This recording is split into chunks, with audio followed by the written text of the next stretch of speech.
Bienvenidos a Encuentros de Diseño, el podcast del Observatorio en Diseño y Creación de la Universidad Jorge Tadeo Lozano, conducido por Johanna Zárate y patrocinado por la Facultad de Artes y Diseño. En cada episodio encontrarás temas de diferentes disciplinas que nos permitan charlar entre amigos sobre, para y por los encuentros de diseño.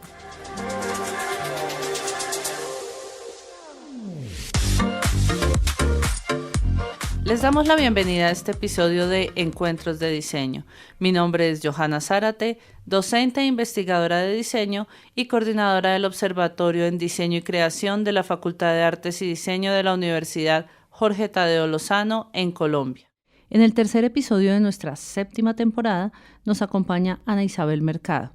Ana es profesora catedrática de la Universidad Jorge Tadeo Lozano en el espacio de Tadeo Lab.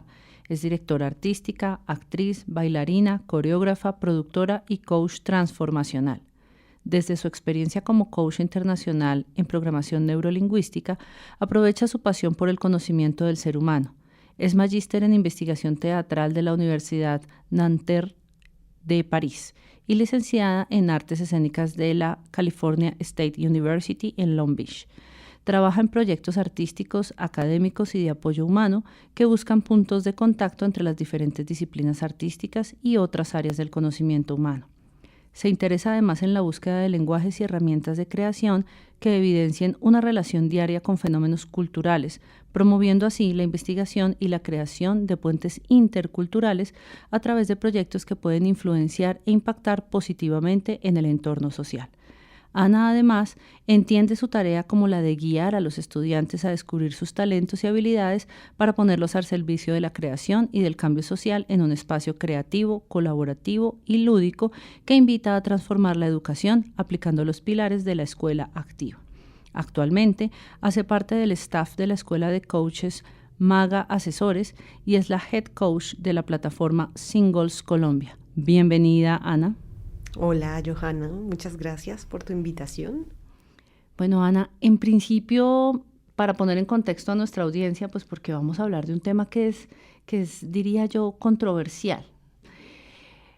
En esta oportunidad vamos a dialogar sobre un tema que tú también utilizas como nombre de tu electiva Tadeo Lab, pero pues es nuestra excusa. No vamos a hablar específicamente de la electiva, sino de ese conocimiento que tú has ido construyendo y que manifiestas en este caso en la electiva, y que se trata de el arte de influenciar a las personas, ¿no? Un tema que creo yo está muy en boga de diferentes maneras, un concepto que se trabaja de muchos lugares, pero como tú misma lo planteas en tu texto, las posibilidades de formar agentes de cambio inspiradores, transformadores, visionarios, que no solo son testigos de las transformaciones positivas de diversos contextos, sino que hacen parte de estos cambios fundamentales para nuestra sociedad. Así es como tú defines esta idea de influenciar o del arte de influenciar a las personas.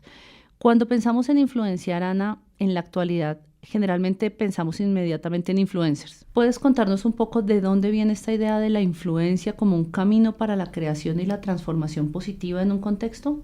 Sí, bueno, como tú lo mencionas, vienen imaginarios a nuestra mente cuando decimos la palabra influencer. El arte de influenciar la vengo enseñando hace 7 años, donde también culturalmente ha habido una cantidad de cambios, ¿verdad? Tanto en la tecnología como en esta virtualidad, en donde se ha multiplicado este sentido del ser un influencer, que lo relacionamos más con el mundo digital. Desde el arte de influenciar, digamos en mi práctica, en mi investigación, pues un influenciador tiene que ver más con un agente de cambio, ¿sí? Una persona que aporta y que sus aportes trascienden en el tiempo. Cuando yo le pregunto a mis estudiantes, dime quién fue la persona que más te influenció, casi que todos imparagitable hablan de la mamá, del papá, de un abuelo, de un tío, de un maestro. Nadie me está hablando de una persona en las redes. Nadie me está hablando de un personaje ajeno a su círculo. Y cuando tú haces la pregunta, bueno, ¿y cómo fue que te influenciaron? Entonces comienzan a decir con su ejemplo. Comienzan a decir, me aportaron las herramientas para luchar, para no cansarme, para renovarme todos los días. Entonces, desde esta pregunta muy neta, que se le ha hecho a estudiantes a lo largo de muchos años, comenzamos a ver que influenciar tiene que ver con ser un ejemplo, ¿verdad? Un ejemplo que aporta a la persona para generar unos procesos en su vida y en la parte social y que definitivamente trascienden en el tiempo. ¿Sí? Entonces ahí es cuando hacemos la distinción entre alguien que está en el mundo digital, que puede que su contenido o lo que tenga que aportar no sea trascendente para ti, no te aporte en el sentido de herramientas personales y que tampoco trascienda en el tiempo. Es decir, podemos hablar que hay influencers que son la antítesis de un influenciador, todo lo contrario a lo que significa un influenciador. No sé si esto responde a tu pregunta o la amplío más. No, definitivamente creo que ya estamos, digamos, parados en una base conceptual en la cual estamos diferenciando el influencer de Internet, digamos, que se apoya en marcas, en publicidad, en comportamientos genéricos, y aquella influencia positiva que nosotros tenemos de un sujeto, una persona, que mediante su ejemplo y sus acciones nos representa algo positivo. De acuerdo. Ahora, hay influencers que pueden ser influenciadores. Y te doy el ejemplo que viene a mi cabeza, Marce la recicladora. Es una influencer cuyo mensaje nos lleva a entender procesos de el medio ambiente, cuál es nuestra participación, cuál es nuestro aporte y nuestra responsabilidad con el medio ambiente. Entonces lo hace a través de algo didáctico, lúdico, pero a la vez nos está dando un contenido que aporta, ¿sí? Para nosotros ser agentes de cambio en cuanto al medio ambiente y tomar responsabilidad. Entonces, Ana, tratando de cerrar esto que tú nos estás explicando, independientemente del medio en el cual esté el sujeto que influencia, no necesariamente cuando hablamos de un influenciador estamos hablando de redes sociales. Exactamente. Perfecto, creo que eso es importante tenerlo claro, ¿no? Exacto, las redes son un instrumento en donde tú puedes transmitir un mensaje, pero no es el único instrumento ni el medio para hacerlo. ¿Sí? A veces ni siquiera necesitas de las redes, como te contaba, si tu abuelo, si tu padre han sido un ejemplo fuerte, enseñándote unas herramientas, unos recursos que son para la vida, pues su medio fue la vida misma. ¿Sí? Ningún medio de comunicación, sino su propio ejemplo en la vida. Perfecto. Bueno, tú dentro de todas estas disertaciones que haces, hablas mucho de la idea del consenso, ¿no? ¿Cómo desde las formas creativas se logra el consenso en un país y en unos tiempos como los nuestros, ¿no? Bueno, la creatividad tiene una gran ventaja y es que le quita un poco la seriedad y el peso a asuntos que son difíciles, ¿sí? Cuando hablas de nuestros tiempos en donde hay tanta polarización, donde hay tanta diferencia, estamos hablando que nos paramos muchas veces a ser dueños de la verdad y dejamos de escuchar al otro. Es muy importante dentro de lo que es el consenso, suspender el juicio, escuchar lo que el otro tiene que decir, analizar esos dos puntos de vista y llegar a acuerdos, siempre para generar una cooperación. Finalmente el consenso tiene que ver con que las dos queremos ganar en un fin, queremos un objetivo en donde vamos a beneficiarnos. Entonces el arte nos permite generar empatía, el arte nos permite también de alguna manera disociarnos del yo, ver afuera lo que está, para procurar o, digamos, facilitar estos procesos en el consenso. Ok, otro tema que tú abordas, ¿no? Que siento yo que va hilando el concepto de la influencia sobre el otro a través del arte es la idea de la empatía. ¿De qué manera la empatía es una herramienta contemporánea para la resolución de problemas? Bueno, empecemos por definir esto de empatía, ¿verdad? Porque lo podemos interpretar de tantas formas, pero de alguna manera cuando preguntas a todos, bueno, ¿qué entendemos por empatía? Y volvemos a lo mismo, ¿no? Ponerme en los zapatos del otro. Al ponerme en los zapatos del otro, ¿a qué me abro? A escuchar al otro, a darle un lugar al otro, a pensar que aunque el otro sea muy diferente a mí, ¿sí? Él vale por el hecho de existir. Entonces yo le doy ese lugar y al reconocerle ese lugar, a suspender el juicio independientemente de su situación, pues ya me puedo conectar con él, digamos como en una misma línea, ¿verdad? Donde no hay estos, como te digo yo, escalones de autoridad. Entonces al ser empático y al escuchar al otro, el otro se va a sentir en confianza, ¿sí? Para comenzar a integrar estos procesos en donde generamos consenso, ¿no? Como decías tú, la empatía dentro de los procesos de creación es súper importante. Yo estoy aquí retomando preguntas porque sigo hilando lo que me vienes preguntando, ¿sí? Tal vez me perdí en la pregunta, pero tú me haces encarrilar. Pero date cuenta que en lo artístico hay un espacio político, ¿sí?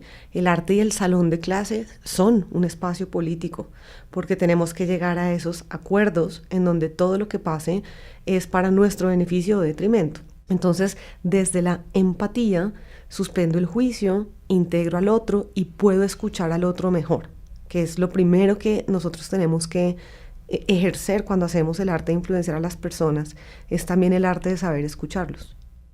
Y por lo tanto, entiendo yo, cuando yo escucho al otro, tengo empatía, es mucho más fácil llegar a un consenso.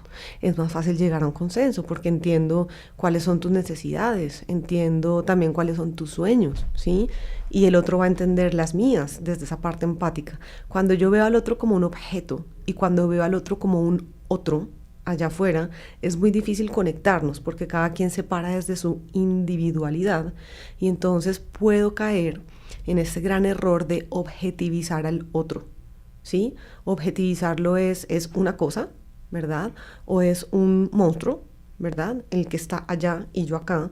Y en esa separación de ver al otro como otra cosa o como un monstruo o algo feo o como un objeto, pues no tengo la base para la escucha, que es validarte como ser humano y ponerme en tus zapatos. Así no sea mi historia ni mi contexto. Ok, pero fíjate que eso me lleva a la siguiente pregunta y es la postura ética, ¿no? Porque aquí siento que hay que preguntarse sobre esa postura ética que debe tener la persona que utiliza estas herramientas y conocimientos para influenciar a otro, ¿no? Para tomar decisiones en las áreas del arte, del diseño, en los medios masivos de comunicación. ¿Se desarrolla también la discusión sobre este lugar ético? Absolutamente. Entonces ahí yo he hecho una distinción, no sé si hay autores que también lo hayan hecho, la verdad, siempre le digo a los estudiantes que yo partí desde el campo en cuanto a la experiencia como tal, ¿no? Mi observación. Me encuentro con otros autores que, hombre, han llegado como también a esa conclusión, pero en mi análisis hay una diferencia entre manipular, entre convencer y entre influenciar. Parecen iguales y parecen lo mismo, pero no es lo mismo. Cuando yo manipulo, ¿verdad? Estoy generando una acción en ti para que tú hagas algo que va en mi beneficio, pero que no forzosamente es beneficioso para ti, que va en tu detrimento, pero va en mi interés. Entonces ahí hablamos de la manipulación. Cuando hablamos de convencer, que lo pueden hacer las personas también de ventas, ¿sí? Quizás alguien me va a convencer de hacer algo que no necesariamente necesito comprar, ¿verdad? Pero pues que tampoco me va a hacer un daño en lo que es mi integridad. O alguien te puede convencer de que no te tires del 5º piso. Te convenció en ese momento y fue para tu bien. Entonces en el convencer tenemos unas áreas grises, ¿verdad? Cuando yo hablo de esta influencia que es trascendental y en el tiempo, ¿sí? Se trata de generar en ti un cambio de actitud, de darte unos recursos para que tú puedas lograr ciertas cosas que serán beneficiosas para ti. Entonces, aplicado a lo que tú dices, los medios, la creatividad, pues ahí es cuando yo comienzo a hacer la distinción. ¿Qué quiero? ¿Manipular a la gente? ¿Convencerla de algo? ¿O a través de esto que es tan bonito, que es la publicidad, que son los medios creativos, generar algo que siembre conciencia o que ayude a las personas? Ya eso es tu decisión, es la decisión de cada persona, cómo quiere impactar a un sistema.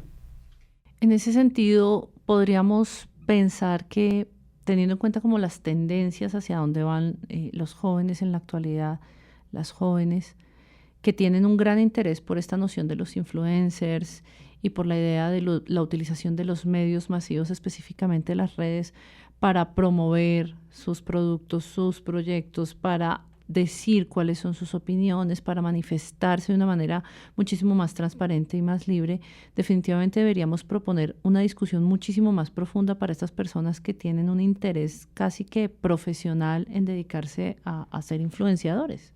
Absolutamente, y es mirar el propósito, ¿sí? Ok, tú quieres hacer unas ventas, ¿verdad? O quieres mostrar un producto, pero mira cuál es el propósito detrás de esto. Te has trazado un propósito en donde tengas un impacto en el mayor número de sistemas, que es el impacto, tu sistema personal, tu sistema familiar, el sistema social, ¿verdad? El sistema universal, como digo yo. Entonces es pensar más en el propósito más que solo en la inmediatez, ¿no? Y también mirar un poquito con lupa si lo que estás haciendo, lo estás haciendo Ahí sí podemos hablar de influencia o manipulación, ¿sí? Cómo las redes sociales moldean lo que tú necesitas o crees que necesitas hacer, ¿sí? Qué tanto eso es auténtico y se conecta con tu propósito, o qué tanto lo haces desde el miedo de no estar haciendo lo que todo el mundo está haciendo, que es el famoso FOMO, Fear of Missing Out, ¿no? El miedo de perderme de algo, y desde ese miedo me lanzo a hacer una cantidad de cosas no conectadas ni con mi propósito ni con mi autenticidad, pero lo hago es para pertenecer al clan de las redes. Ahí me pongo yo a pensar un poco en cuáles serían esos, digamos, esos lugares de discusión, esos lugares de información, de formación para estos y estas chicos que están interesados y que se mueven tanto en estos lugares, en estos medios, porque finalmente tenemos un lugar donde está tu electiva, pero para toda aquella audiencia que no hace parte de la Universidad Jorge Tadeo Lozano, ¿dónde pueden formarse, dónde pueden aprender de una manera un poquito más responsable este tipo de temas? Bueno, hay cantidad de caminos, profe Joha, cantidad de caminos, inclusive libros, ¿verdad? Que nos pueden hablar sobre el propósito, sobre la autenticidad, sobre cómo comunicar asertivamente. Hay escuelas de formación en coaching, muchas en Colombia. Pues como tú sabes, yo me formé con Maga Asesores, donde te dan una cantidad de herramientas, aparte de la programación neurolingüística, para unir todo esto y que tenga sentido, y nosotros creemos en cambiar a una persona a la vez. Y con una persona a la vez vamos cambiando a muchas personas que a su vez van a transformar a otras. Pero si es de pronto abrirse a la curiosidad de formarse, de tener conocimiento, y pues de fuentes que también manejen este grado de ética, ¿no? El que estamos hablando, que realmente tengan un interés en ti como persona y no en ti como comprador de un producto o de un servicio, ¿no?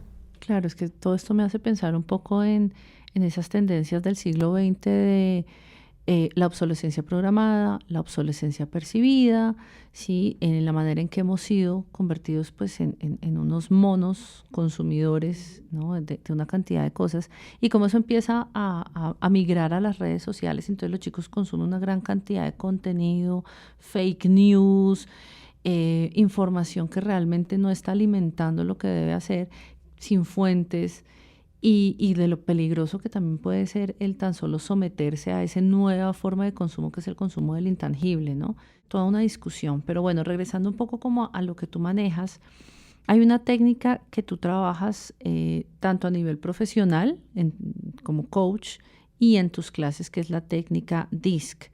¿En qué consiste? Pues digamos de una manera muy global, porque sé que es algo mucho más amplio, pero cómo este tipo de herramientas pues se pueden utilizar en el día a día.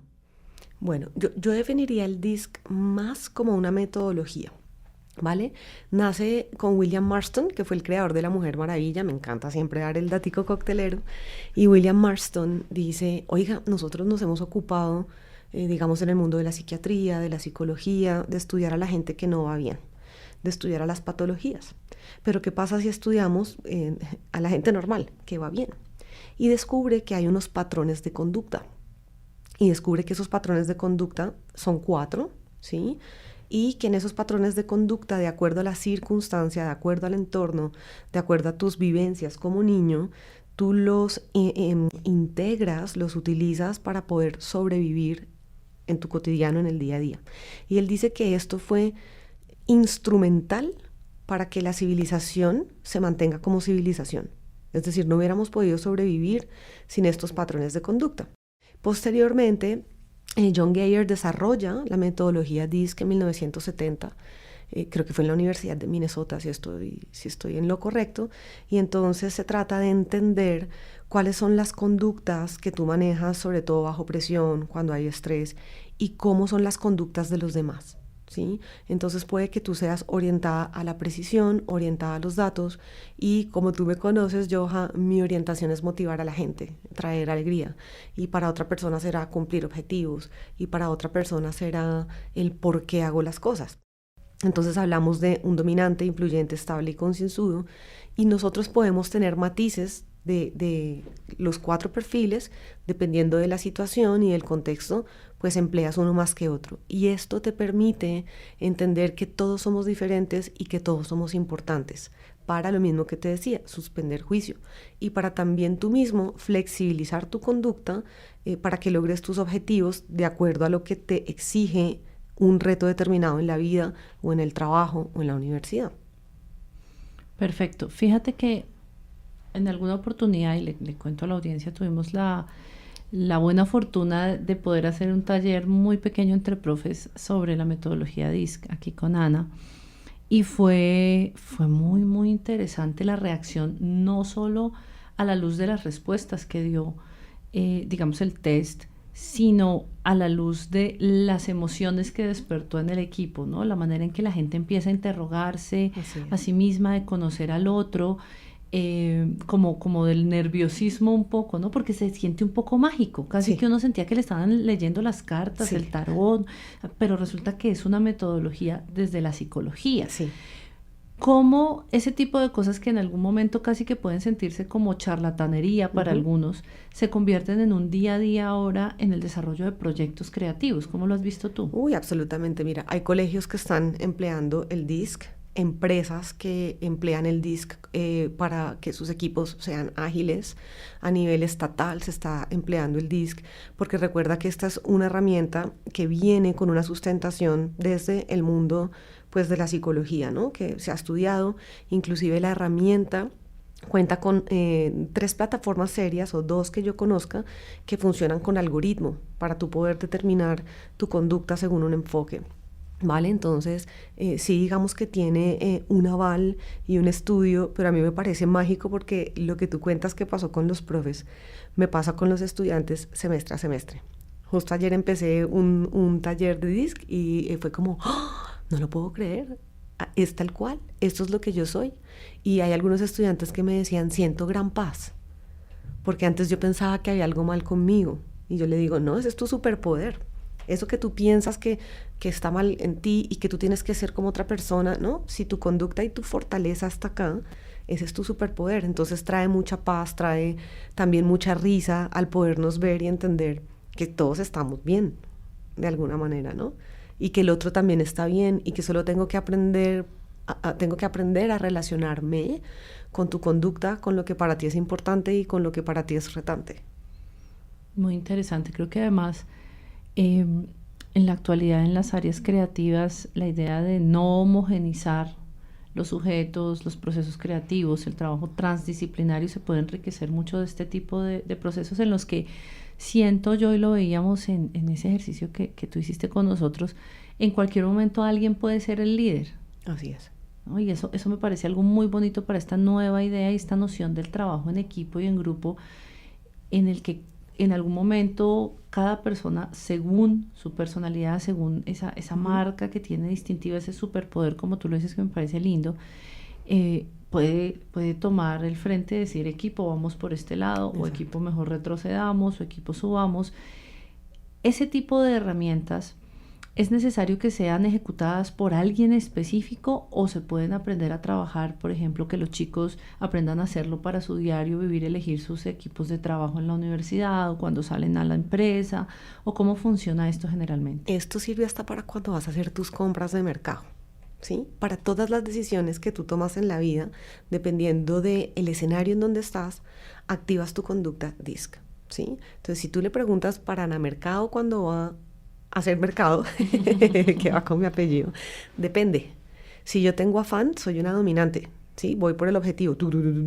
Pero si estoy en mi parte influyente, que está más tranquila, entonces me voy por los sentidos. Qué rico este chocolate, y entonces pierdo un montón de tiempo en el supermercado porque estoy en mi modo influyente, ¿vale?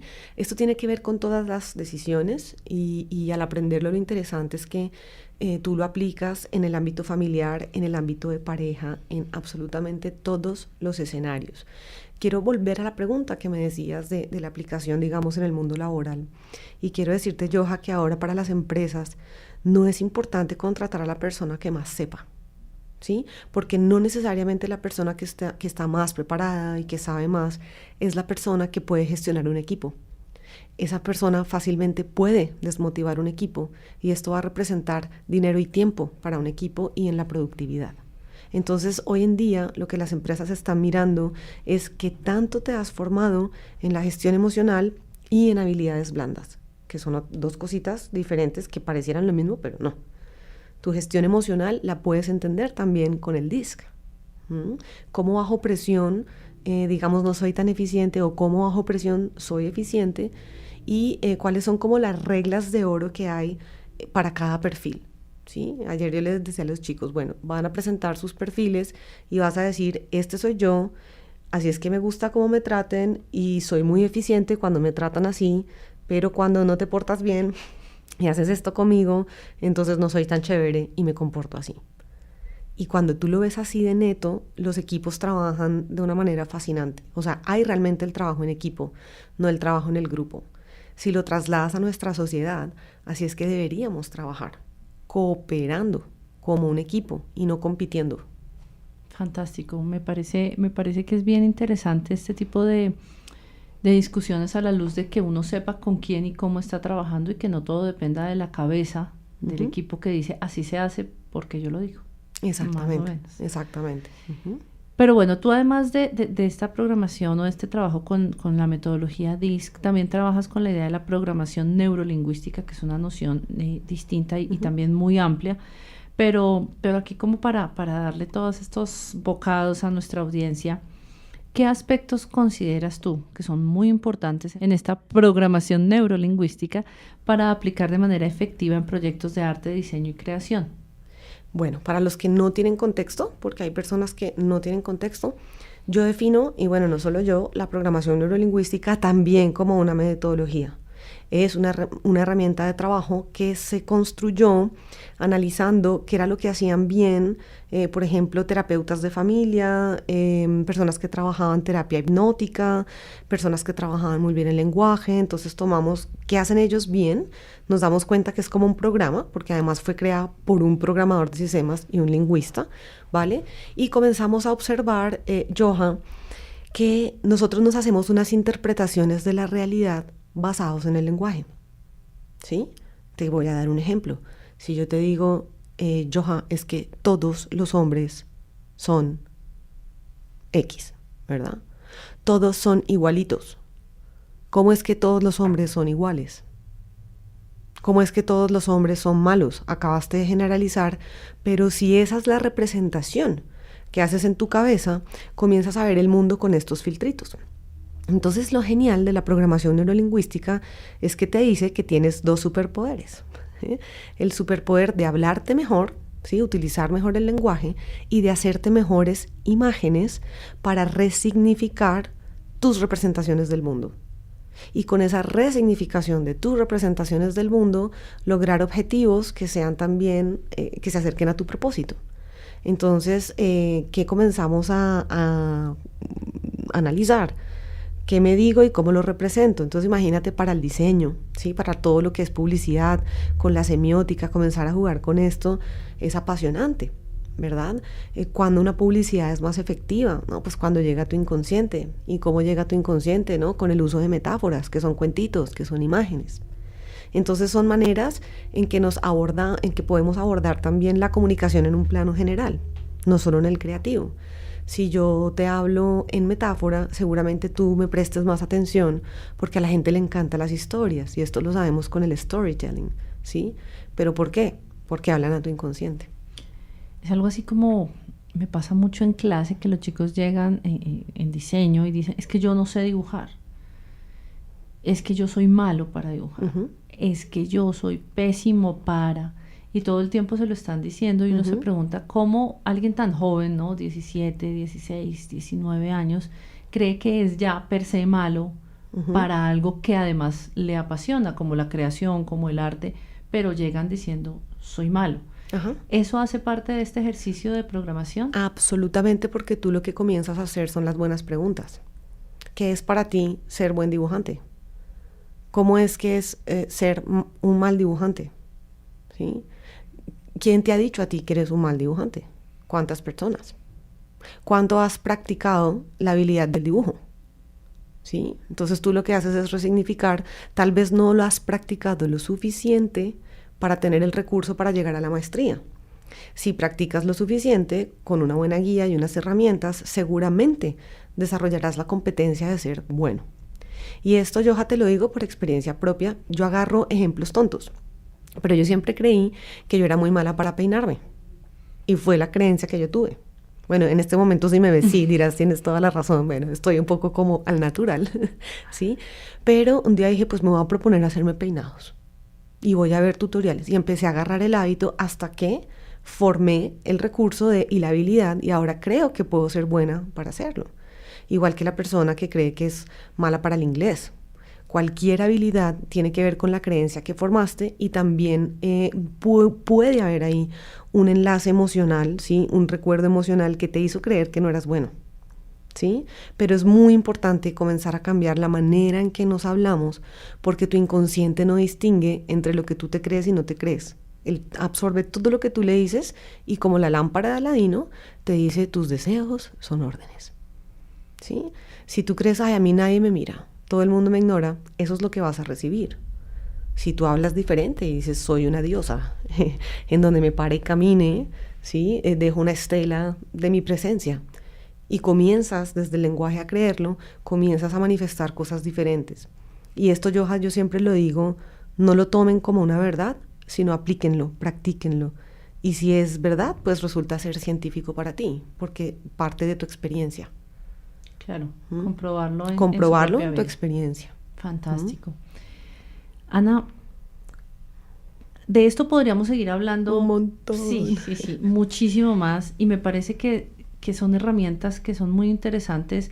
Claro, nosotros la estamos hablando aquí un poco desde el diseño, el arte, la creación, porque es el lugar de discusión en nuestro podcast, pero efectivamente creo que una persona de cualquier disciplina puede acercarse, o necesita de hecho acercarte a este tipo de conocimientos, y resignificar esta noción del influencer, ¿no? Del influenciador, Sí. que puede realmente generar impactos, como tú lo planteas en tu asignatura, sociales, para mejor contexto. ¿Tú nos puedes contar al menos sobre un proyecto que tú digas, en este proyecto con mis estudiantes logré hacer una cosa que evidencia todos estos temas? Hay varios proyectos. Yo no sé, Joha, si tú conociste Módulo 28, que eso fue, ya no me acuerdo, creo que fue en el 2017 o primer semestre del 2018. Fue hecho por varios estudiantes en el arte de influenciar, pero lo abanderó una estudiante que es ingeniera química, ¿sí? Entonces esta estudiante decide ir al barrio La Paz, ¿sí? Con todos sus compañeros, a dar unos cursos a partir de lo que ellos sabían, de la educación que ellos tenían, y a compartir con los chicos. Este proyecto, bueno, Melissa, si me está escuchando, o para todos los que no sepan, Melissa Parra subía hasta el barrio de La Paz sin policía, sin acompañamiento, y logró el respeto de todo un barrio. Y te estoy hablando que en el consenso podía estar, y perdón la expresión, el malandro, ¿verdad? El que es ladrón o traficante, como el que vivía allí, y la respetaban porque iba a hacer un trabajo con los niños. Y respetaban a todos los que subían ahí con sus equipos, con cámaras. Nunca pasó nada. Fue un proyecto que duró alrededor de 3 años, ¿vale? Donde los niños estaban recibiendo estos recursos. Y este es uno de los proyectos que genera un impacto social. Hay otros que han generado un impacto ambiental. Y hay otros que sencillamente le han dado a los estudiantes la herramienta para aplicar esto en sus propios emprendimientos. Y te cuento así rápidamente, durante la pandemia, como nos agarró, un estudiante utilizó todo lo que aprendió en mi clase para la panadería de su abuelito, que iba a cerrar e iba a dejar sin trabajo por lo menos a 3 empleadas. Y a partir de todo lo que vimos en el arte de influenciar y todo este tema digital, pues la panadería se fue al Instagram, al mundo digital. Lograron salvar la panadería, pues estos empleos, y también tuvieron una entrevista en RCN. Digamos que la noticia trascendió. Para darte así ejemplos pequeñitos de cómo estas herramientas, si las aplicas, generan un impacto que tú nunca sabes a quién va a tocar. Así sea un día, una palabra, un gesto que tú hagas, puede impactar a alguien. Qué maravilla. Creo que este tipo de discusiones y charlas son muy interesantes. Qué rico que este episodio no solo lo escucharan nuestros estudiantes egresados, sino que lo rotaran más personas, porque seguramente eso haría cambiar muchos modos de pensar. Para ir cerrando este episodio, porque yo quisiera seguir hablando contigo, pero tenemos unos tiempos en estos medios. Pero para aquellas y aquellos que hacen parte de nuestra comunidad tadeísta, pues pueden acceder a tu clase electiva, que es el arte de influenciar a las personas, en Tadeo Lab. En Tadeo Lab. Pero para esa audiencia general que está fuera de la Universidad Jorge Tadeo Lozano, incluso fuera de Colombia, ¿cómo pueden contactarse, por ejemplo, contigo y conocer más sobre tu trabajo y sobre tu proyecto ya fuera de lo académico? Bueno, como hablabas de esa excusa de los medios, me pueden encontrar como Coach Ana Cadabra. La cuenta se llama así, Coach Ana Cadabra. Está en Instagram, está en Facebook, también en TikTok. He sido un poquito más negligente con TikTok, pero un poquito más juiciosa con Instagram, entonces por ahí me pueden escribir. También si llegan a Maga Asesores, pues ahí aparece mi contacto como una de las, pues parte del staff de Maga Asesores, entonces también pueden escribir allá y buscarme allí. Creo que sería como lo más fácil, ¿vale? O si no, acercarse aquí a la universidad y preguntar en Tadeo Lab, la profe Ana, y tendrán mis horarios, módulo 15, entonces pueden acercarse de la manera en que les quede más fácil. Fantástico, bueno, pues esperamos que mucha gente se motive por estos temas, que lo quieran discutir, que lo quieran preguntar, que lo quieran estudiar, profundizar, aplicar. Finalmente, Ana, muchísimas gracias por tu participación el día de hoy. Es un placer tenerte acá. A ti, Joja, por la invitación y esta charla tan nutritiva, como digo yo, es nutritivo. Bueno, pues esperamos seguir contando con tus experiencias, no solo para los oyentes del podcast y para los diseñadores y creativos que nos siguen en el observatorio. De pronto podemos empezar a pensar en otras cosillas que le puedan interesar a nuestra comunidad. Claro que sí. Asimismo, muchísimas gracias a quienes escuchan nuestro programa. Es interesante escuchar diferentes posturas y reflexiones de expertos sobre estos temas y su relación con el diseño y la creación. Esperamos que todos aquellos y aquellas que escuchan este programa lo encuentren enriquecedor. Nos encontramos en una próxima ocasión y si les gustó el programa, compártanlo con sus conocidos. Muchas gracias y nos escuchamos en el próximo episodio de Encuentros de Diseño.